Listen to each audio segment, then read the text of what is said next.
For more on Senator Lindsey Graham's impact and what his passing means for South Carolina and the Senate, we're joined now by our Politics Monday duo, Amy Walter of the Cook Political Report with Amy Walter and Tamara Keith of NPR. It's good to see you both. Hello, it's good to be here. So Lindsey Graham held the South Carolina Senate seat for some 25 years. Strom Thurmond before him held it for nearly half a century.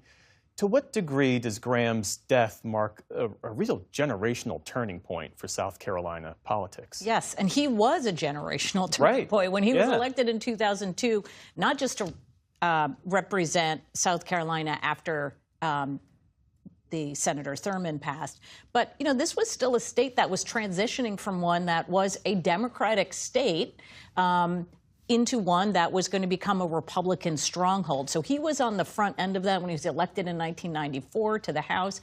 And then during his tenure, especially in these last 10 years, he really served as a bridge between the two wings of the Republican Party, between the Trump wing and the sort of traditional wing.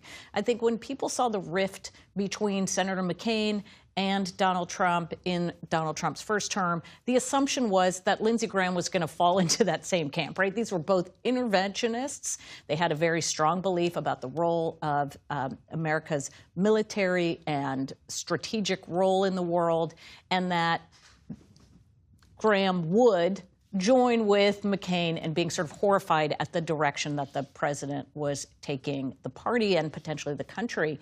But instead, what Lindsey Graham saw was an opportunity. And you could make the argument that in some ways he was able to actually make that case, especially on the issue of Ukraine, which without his voice, it's unclear if this administration would have continued to push money and aid to Ukraine.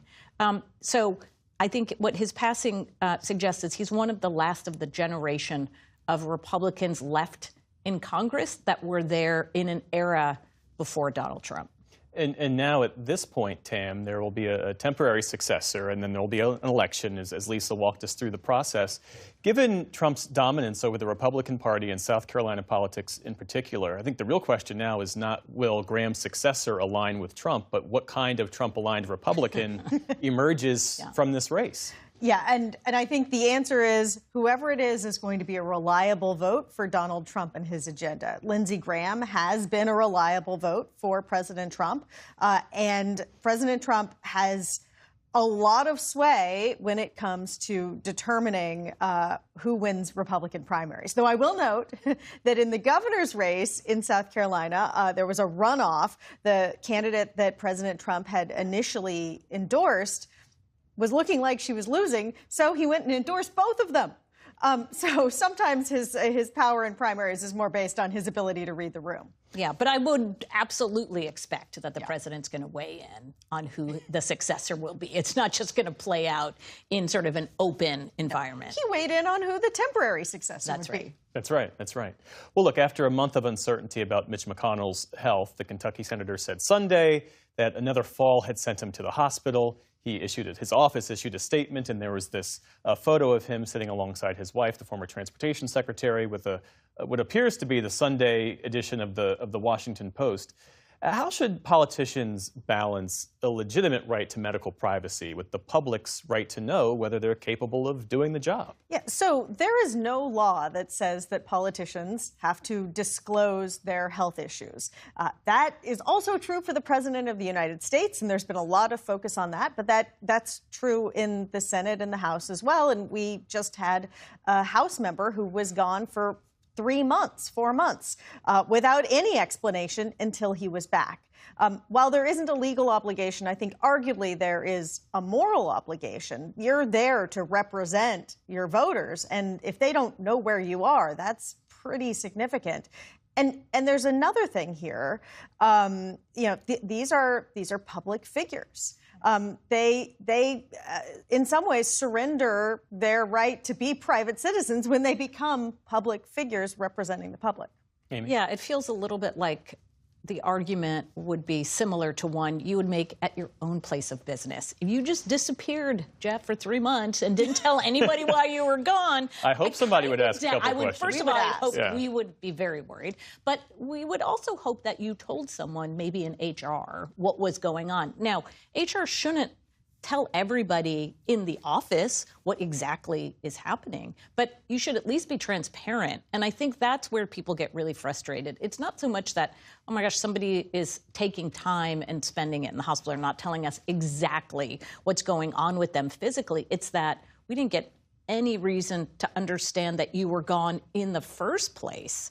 And that, I think, it becomes a bigger challenge. And it foments conspiracy theories, which we have 100%. Seen in spades, both with McConnell and then with Lindsey Graham. I think it is notable how quickly his office put out word of the cause of his death for this very reason, because in the absence of information, when there's a vacuum in this current political climate, things really spin up quickly.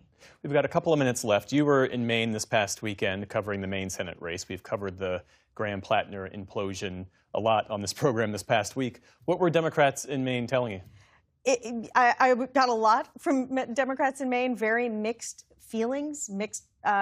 Some of them are mad at the Democratic establishment for the fact that Graham-Plattner is out of the race. Many of them are worried that this process may not lead to a candidate who can sort of recapture that energy or keep that momentum going.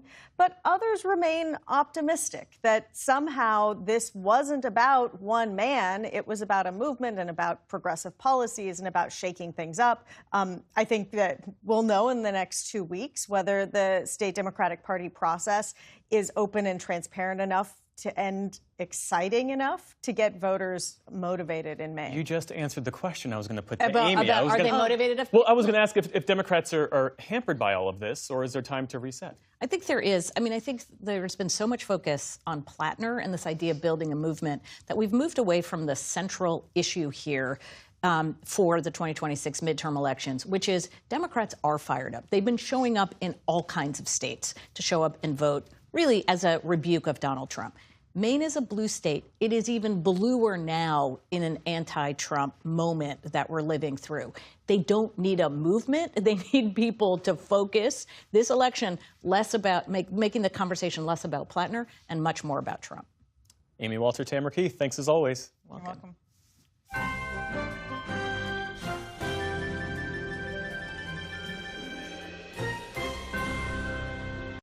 Support journalism you trust. Support PBS News. Donate now, or even better, start a monthly contribution today.